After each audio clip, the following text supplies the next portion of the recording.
Email verification failed on SoFi Invest Fix. If your SoFi Invest account isn't verifying your email, most people get it wrong by assuming it's a technical issue.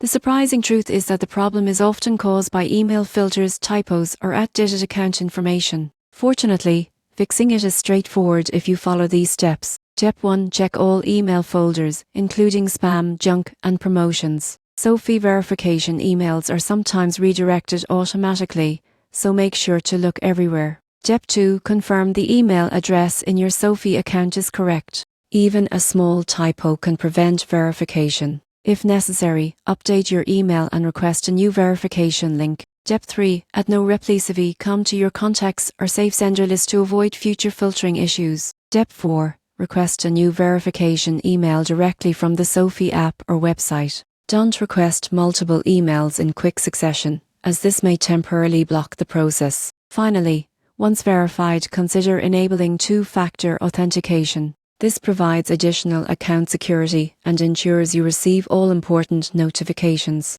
By following these steps, you can resolve email verification issues on SoFi Invest quickly, regain full account access, and start managing your investments confidently. Accurate email information and proper inbox management are key to a smooth experience.